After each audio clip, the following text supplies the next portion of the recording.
اس programme کے اخراجات جو اسمر منسٹریز کے دوست اور پارٹنرز ادا کرتے ہیں۔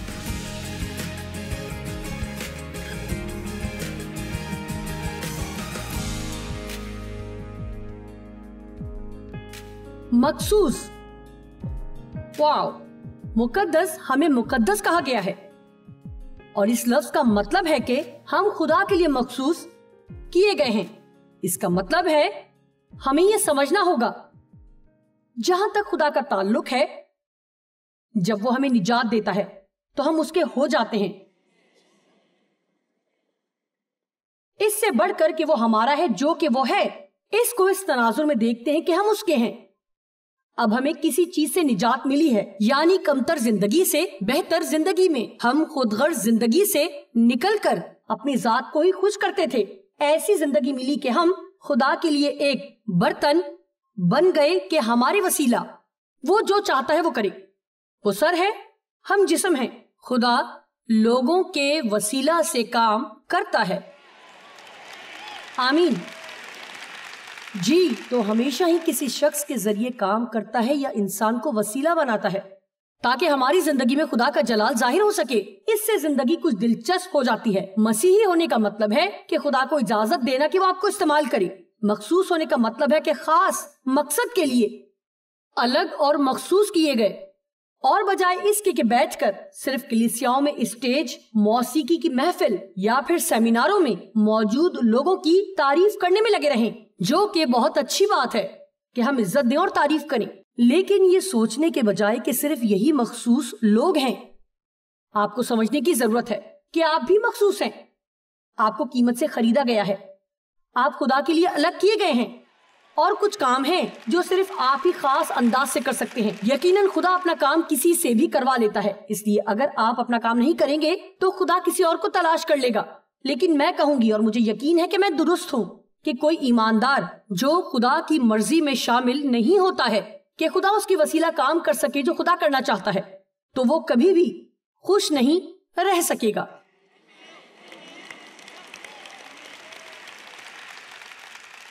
آمین۔ مخصوص کیے گئے۔ میرا خیال ہے کہ آج یہ کچھ لوگوں کے لیے فائدہ مند ہوگا اگر آج آپ یہاں سے جانے سے پہلے یہ ارادہ کریں کہ مجھے کچھ چیزوں کو ٹھیک کرنا ہے۔ میں اپنی نہیں ہوں۔ آپ اپنے مالک نہیں بلکہ چیزوں کے مختار ہیں۔ آمین۔ یہ میرا گھر نہیں، کار نہیں، پیسہ نہیں، میری زندگی نہیں ہے۔ نہیں، آپ خریدے ہوئے ہیں۔ پہلا کرنتھیوں 6:19۔ کیا تم نہیں جانتے کہ تمہارا بدن روح القدس کا مقدس ہے جو تم میں بسا ہوا ہے اور تم کو خدا کی طرف سے ملا ہے؟ کیا آج ہم یہ سمجھ سکتے ہیں؟ خدا ہم میں بسا ہوا ہے۔ ہر صبح بیدار ہو کر خدا کے بارے میں سوچیں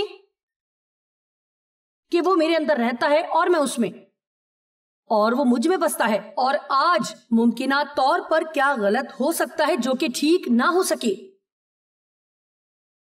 جو مجھ میں رہتا ہے وہ اس سے بڑا ہے جو دنیا میں ہے۔ اب آپ سمجھ گئے کہ آپ کے اندر خدا کی صلاحیت ہے۔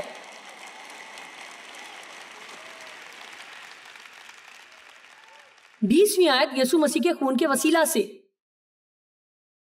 آپ کی قیمت ادا کی گئی ہے جب اس نے اپنا خون ہمارے لیے صلیب پر بہایا اور صلیب پر دکھ سہا، اس لیے تاکہ آپ کا کفارہ ادا کر کے ابلیس سے چھڑا سکے۔ اب آپ دنیا کی کسی بھی چیز سے تعلق نہیں رکھتے۔ آپ دنیا کے نہیں ہیں، اب آپ دشمن کے نہیں ہیں، آپ خاص طور پر الگ کیے گئے برتن ہیں۔ خدا جانتا ہے، لیکن میں آج یہاں مدد کے لیے آئی ہوں تاکہ آپ یہ سمجھ سکیں۔ آمین۔ رومیو 12:1۔ پس اے بھائیو، میں خدا کی رحمتیں یاد دلا کر تم سے التماس کرتا ہوں کہ اپنے بدن ایسی قربانی ہونے کے لیے نظر کرو جو زندہ اور پاک اور خدا کو پسندیدہ ہو۔ جیسا کہ آپ جانتے ہیں کہ پرانے عہد میں لوگ جانوروں کی قربانی کیا کرتے تھے. وہ کہتا ہے کہ مجھے مردہ جانور کی قربانی نہیں چاہیے بلکہ زندہ قربانی چاہیے. مجھے وہ چاہیے جو زندہ ہے اور سانس لیتا ہے اور حرکت کرتا ہے, جو زندگی کے لیے جوشیلا اور نہایت ہی پرجوش ہو.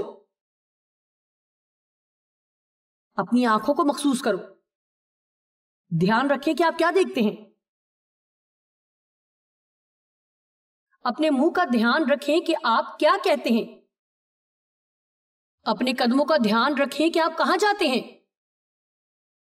سنیں, کیا آپ کو سمجھ آ رہی ہے؟ آج ہمیں اس آگاہی کے ساتھ زندگی گزارنے کی ضرورت ہے کہ میں صرف خدا کی ہوں, میں اس کی ہوں. ایسا نہیں کہ میں دوستوں کے ساتھ کھانے کے وقت بیہودہ بات پر ہنسوں تاکہ اس گروپ کا حصہ بن سکوں, اور اگر وہ مجھے رد بھی کر دیں تو میں خدا کے لیے ہوں. میں ان کے لیے نہیں ہوں, میں خدا کے لیے ہوں. سنیں, میں ان کو تو ناراض کرنا نہیں چاہوں گی. خیر, جو بھی ہے.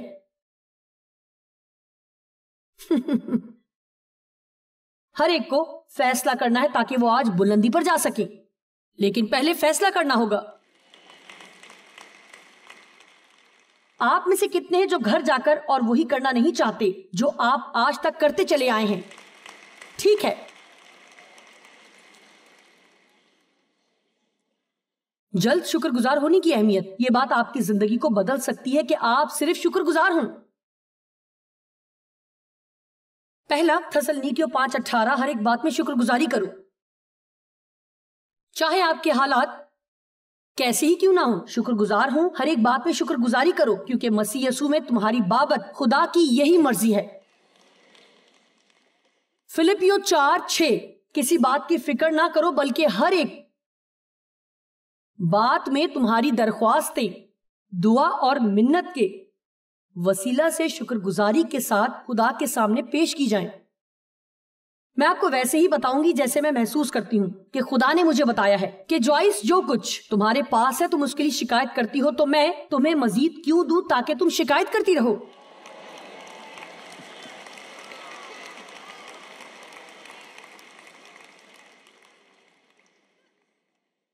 اب ہم کلسیوں کے خط میں ہیں, 3 باب. لیکن ہم اس کانفرنس میں تفصیل سے اس کا مطالعہ نہیں کریں گے. لکھا ہے, اور کلام یا کام جو کچھ کرتے ہو وہ سب خداوند یسوع کے نام سے کرو اور اسی کے وسیلہ سے خدا باپ کا شکر بجا لاؤ. میں چاہتی ہوں کہ استثنا 28 باب کی 47-48 پر غور کریں, کیونکہ میں یقین رکھتی ہوں کہ شکر گزاری آپ کو ابلیس اور دشمن کے منصوبے سے محفوظ رکھتی ہے. ہاں, استثنا 28 کی 47 آیت. اور چونکہ تو باوجود سب چیزوں کی فراوانی کے فرحت اور خوشدلی سے خداوند اپنے خدا کی عبادت نہیں کرے گا جس نے تجھے برکت دی, اس لیے تو اپنے دشمنوں کی خدمت کرے گا جن کو خداوند تیرے برخلاف بھیجے گا. واو, صرف شکر گزاری ہونے سے ابلیس بھاگ جاتا ہے. آمین. اس وقت شکر گزاری کریں اور خداوند کو خوش کریں.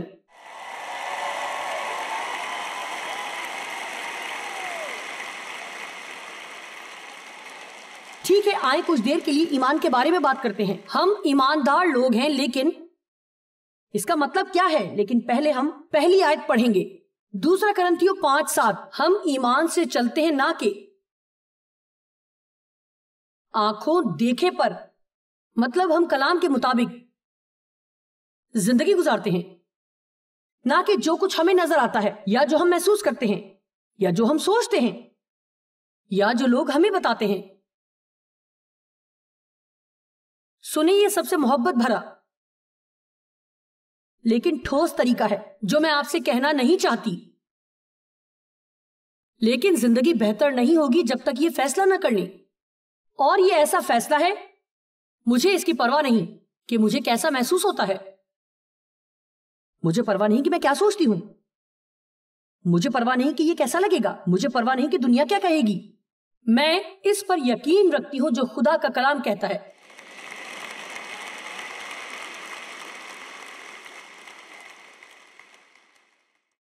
میں نے یہ فیصلہ کیا ہے کہ شاید لوگ سمجھیں کہ میں بے وقوف ہوں، کہ مسلسل یقین رکھتی ہوں۔ رومیو کے خط میں لکھا ہے کہ اگرچہ لگتا ہے کہ ہم بھیڑوں کی طرح ذبح ہونے کی مانند ہیں، لیکن ان سب حالات میں بھی ہمیں فتح سے بڑھ کر غلبہ حاصل ہوتا ہے، فتح سے بڑھ کر۔ میں اس بارے میں جانتی ہوں کہ فاتح ہونا کیا ہے، لیکن فتح سے بڑھ کر کیا ہے۔ میرا خیال ہے کہ فتح سے بڑھ کر کا مطلب ہے کہ آپ کو مشکل شروع ہونے سے پہلے فتح حاصل ہوتی ہے۔ آپ جانتے ہیں اس سے آپ کے لیے کیا ہوتا ہے، یعنی آپ کو مصیبت سے خوفزدہ ہونے کی ضرورت نہیں ہے۔ ہم جانتے ہیں کوئی بھی مشکل پسند نہیں کرتا ہے، لیکن آج جو کچھ بھی ہو اور جو بھی میرے سامنے آئے، میں خدا کی وسیلہ اس میں سے گزر جاؤں گی۔ شاید یہ مشکل ہو، میں روؤں، شاید تکلیف بھی ہو، لیکن میں فتح مند ہو کر نکلوں گی۔ میں آخر کار فتح مند ہوں گی۔ اس وقت آپ کو شاید میں بے وقوف لگوں کے کلام پر یقین رکھتی ہوں۔ شاید آپ کو ایسا لگے کہ جو میں یقین رکھتی ہوں وہ ہونا ممکن نہیں ہے، لیکن میں نے اپنی زندگی کے لیے فیصلہ کر لیا ہے کہ میں خدا پر یقین رکھتی رہوں گی۔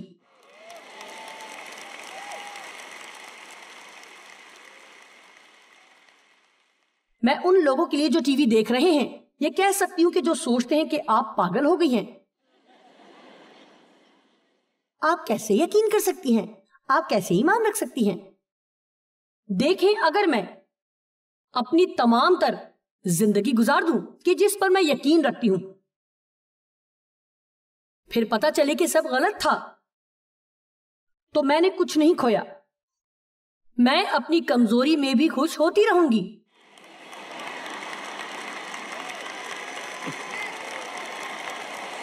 لیکن اگر آپ غلط ہوئے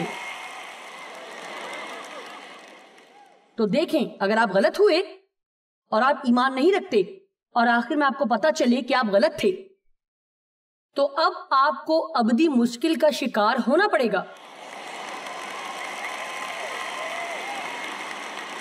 اس لیے میں نے فیصلہ کر لیا ہے۔ آمین۔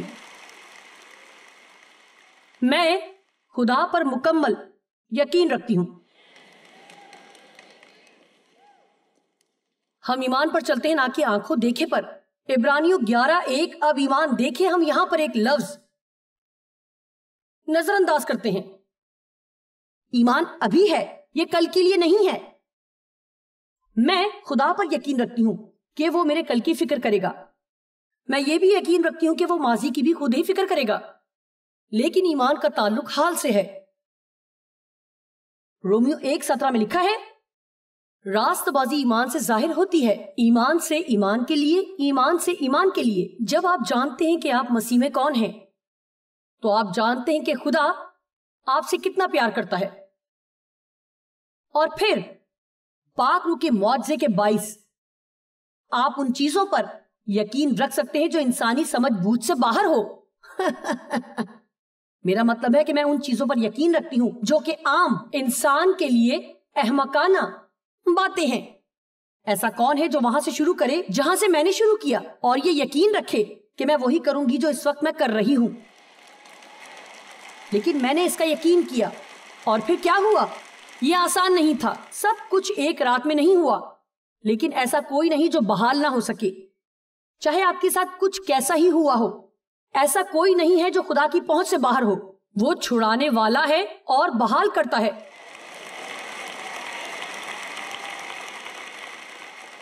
پترس رسول نے کہا، جب ہم نئے سرے سے پیدا ہوتے ہیں تو ہم ایک زندہ امید میں پیدا ہوتے ہیں۔ زندہ امید۔ ابلیس کو موقع نہ دیں کہ آپ کی امید کو چھین لے۔ بائبل میں ہر ایک وعدہ آپ کے لیے ہے، یہ کسی اور کے لیے نہیں ہے۔ آپ کو شخصی طور پر اسے قبول کرنا ہے۔ اب ایمان امید کی ہوئی چیزوں کا، مجھے یہ پسند ہے، امید کی ہوئی چیزوں کا جن کی ہمیں امید ہے، اس کا ثبوت ہے جو ہمیں نظر نہیں آتی۔ فرض کریں کہ میں آپ کے پاس آتی ہوں اور اپنی کار کے کاغذات آپ کو دے دیتی ہوں اور کہتی ہوں کہ میں اپنی کار آپ کو دیتی ہوں، لیکن اس وقت میرے پاس کار تو نہیں ہے اور آپ اسے دیکھ نہیں سکتے۔ لیکن اگر میں کاغذ آپ کے حوالے کر دوں اور اگر آپ مجھ پر یقین رکھیں کہ میں دیانت دار خاتون ہوں تو آپ اس وقت پرجوش ہو جائیں گے کیونکہ آپ کو ایک نئی کار مل گئی ہے.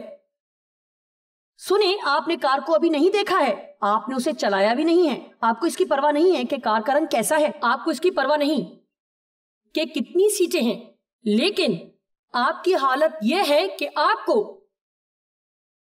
نئی کار ملی ہے. دیکھیں، ایمان ایسا ہی ہے. خدا ہمیں اپنا وعدہ دیتا ہے. میرے خیال میں، مجھے اندازہ نہیں، شاید ہزاروں کے حساب سے کچھ دن پہلے میں نے تعداد سنی، لیکن میں غلط معلومات دینا نہیں چاہتی. میں اس کے لیے انتظار کروں گی. لیکن آپ کو زندگی میں جو بھی چاہیے تو خدا پر یقین رکھیں، اپنے خیالات سے باہر نکلیں، اپنے احساسات کے حصار سے نکلیں. لوگوں کے کہنے کے مطابق زندگی گزارنا بند کریں کہ دنیا کیا کہے گی. وہ تو کہیں گے، لیکن وہ ہوتے کون ہیں؟ یہ کون لوگ ہیں؟ اور ان کو کس نے یہ کہنے کا حق دیا ہے کہ ہم ان کی بات کا یقین کریں؟ میں نے جان چھڑا لی ہے. وہ ہماری زندگی چلاتے ہیں اور ہمیں پتہ بھی نہیں ہوتا کہ وہ کون ہیں. مجھے یہ پسند ہے. مجھے سمجھنے میں کافی وقت لگا، لیکن میں اب جان چکی ہوں. دیکھیں، ماہرین یہ کہتے ہیں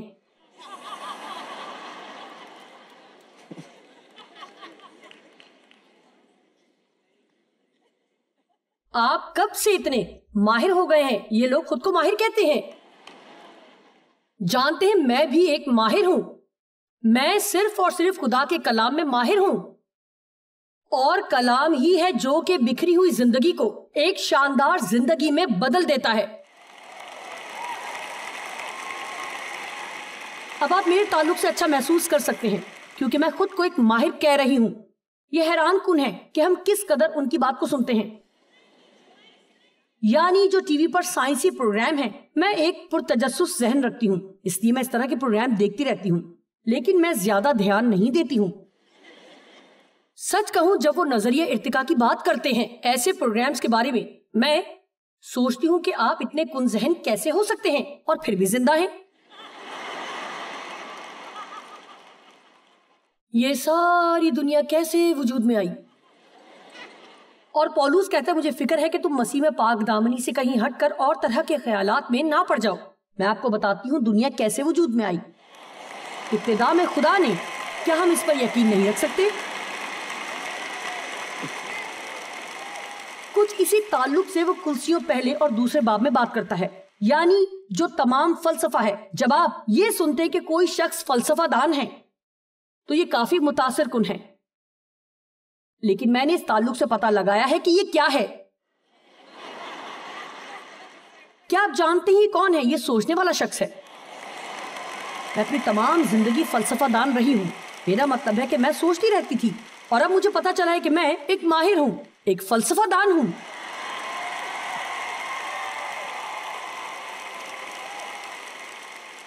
اس کا یہ مطلب ہے، بس یہی ہے. اگر آپ اس کا مطلب دیکھیں تو یہ ایسا شخص ہے جو کہ بیٹھ کر سوچتا رہتا ہے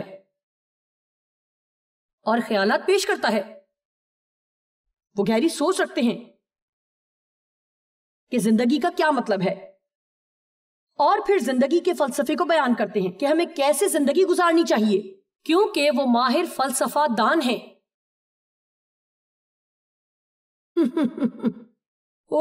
میں آج کچھ زیادہ متحرک ہوں.